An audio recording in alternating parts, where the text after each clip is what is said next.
confused. Being philosophically consistent and being a very honest person, I'm sure you can tell me where God came from. All right, your question, where did God come from, assumes that you're thinking of the wrong, obviously it displays that you're thinking of the wrong God, because the God of the Bible is not affected by time, space, or matter. If he's affected by time, space, or matter, he's not God. Time, space, and matter is what we call a continuum. All of them have to come into existence at the same instant, because if there were matter but no space, where would you put it? If there were matter and space but no time, when would you put it? You cannot have time, space, or matter independently. They have to come into existence simultaneously. The Bible answers that in 10 words. In the beginning, there's time.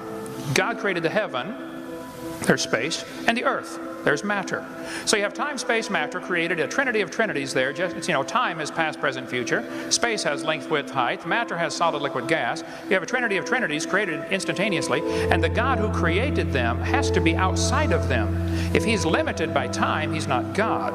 The guy who created this computer is not in the computer. He's not running around in there changing the numbers on the screen, okay?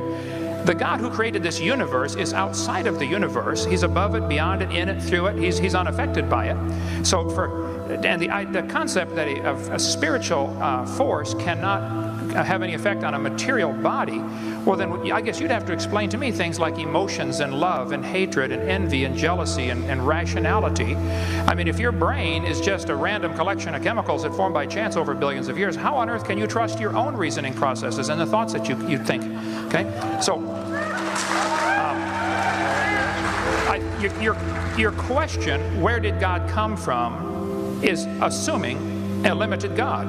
And that's your problem. The God that I worship is not limited by time, space, or matter. If I could fit the infinite God in my 3-pound brain, he would not be worth worshiping, that's for certain. So that's the God that I worship. Thank you.